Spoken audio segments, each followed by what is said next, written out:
Don't forget to check out our sponsor, The Health Blaze, at thehealthblaze.com. 100% all natural products from lotions, soaps, foot soaks, bath bombs, and much, much more. Use the promo code Goodfella1Boxing. Tell them your boy CJ Goodfella sent you, get 18% off. We out. All right, man, we back. Goodfella Sports TV, and J.Prince has reacted to the Megan Thee Stallion and the Carl Crawford beef, and even brought Jay-Z into it. Let's talk about it. Well, Megan Thee Stallion brought Jay-Z into it, to be exact. But let's talk about it. Make sure to hit that subscribe button, bell icon button, share the video. Check our music and entertainment playlist for more videos like this. I do appreciate all the love and support. Best way to support the channel is to share the video. And J.Prince went on Instagram and wrote damn near a fucking book about this situation. He could have just hopped on video and said this and put it on Instagram TV, and it probably would have been a 3-minute video. But I ain't mad at him. Shoot. At least with these dudes, you know, dropping these Twitter posts and Facebook posts, the long posts, it get the condition of brain to get used to reading again. A lot of people don't read no more, and they gonna forget how to read. And when you forget how to read, and you don't use your eyes, you lose them. So he basically said, you know, breaking news, Houston, we have a problem. Megan, along with Roc Nation employee Gentija Grace Layer, decided to include my name in the lawsuit wrapped around lies and stupidity. We gonna get this ish straight.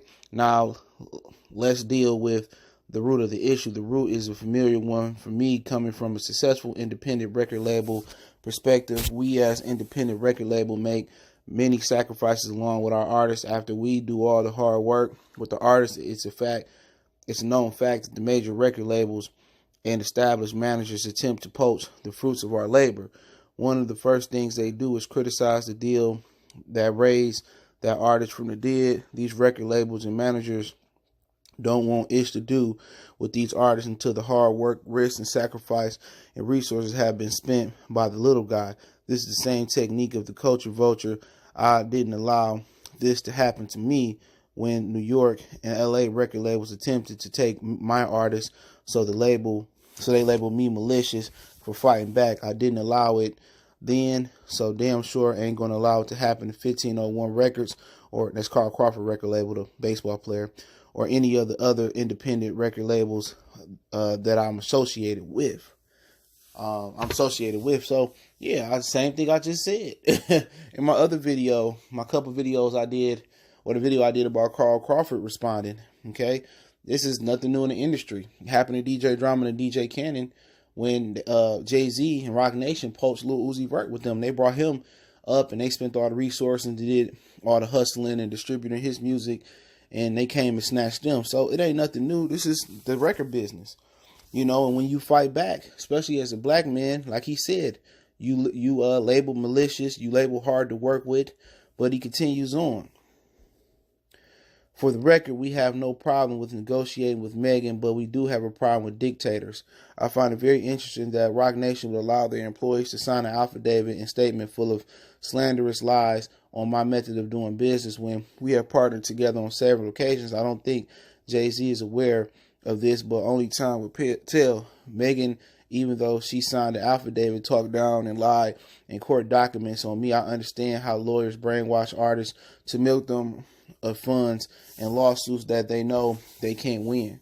Megan seems to be a perfect candidate for self-destruction. Any artist in the music industry would testify that a 40% profit share is a great deal, especially for an unestablished artist that to this day, my Deontay Wilder words, has never delivered an album.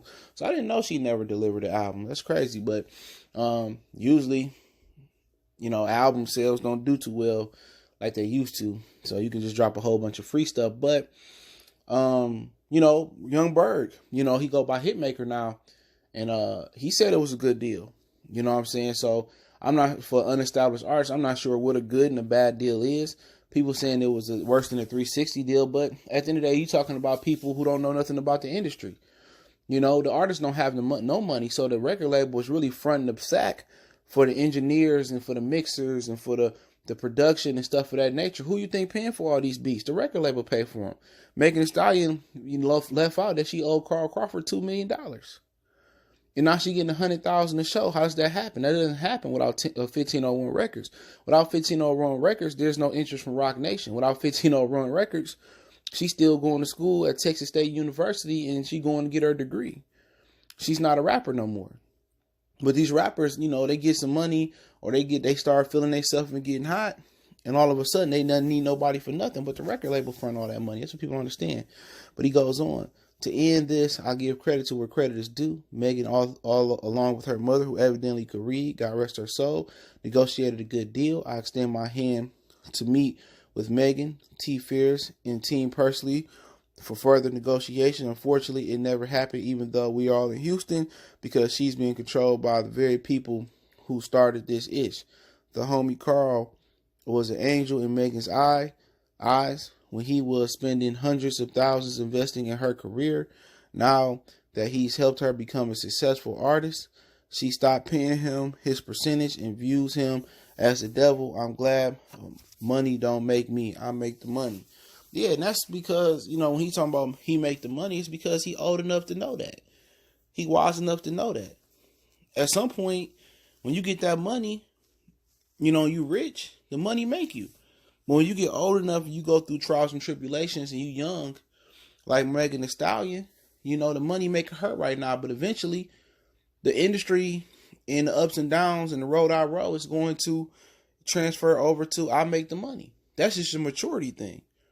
But at the end of the day, you think they would have sat down before this lawsuit, you know, and you know how women is. You know what I'm saying? You know how people is. You know how black people is. Shit, I'm gonna keep it real.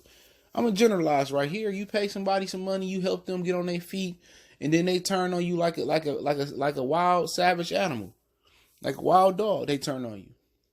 You know what I'm saying? You let a nigga hold $20. You know what I'm saying? You give them a place to stay, they get on their feet. You know what I'm saying?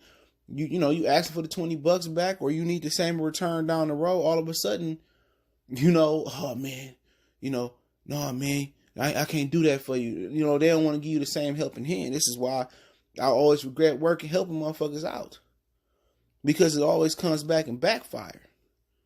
But, you know, J.Prince is very wise. He's very dangerous. You know, he's one of the most feared dudes in the industry. You know, it was also said that Jay-Z stopped him and Irv Gotti and a few other guys from getting a major distribution, and Jay-Z snitched to Def Jam so Def Jam can stop it. You know? So we'll see where it goes from here. You know, I think they'll figure it out. You know, it will happen. Jay-Z get involved. He can chop it up, and they can compensate Carl Crawford the right way. They got enough money to do so, and Crawford can let her go to Rock Nation if he want. You know, as long as he get his money, and he probably gonna want more than what he owed, plus interest for his trouble. So we'll see what happens. Let me know what you guys think about J.Prince response. And do you think Jay-Z knows? Don't forget, we on Facebook, Instagram, Twitter. Reach out to the email if you have a business question, query, sponsorship, video request. Keep sharing the videos. Want to make a donation? Cash App, PayPal in the description. Best way to donate is to share the video. And check out Music Entertainment playlist for more videos like this. Love to hear your comments in the comments.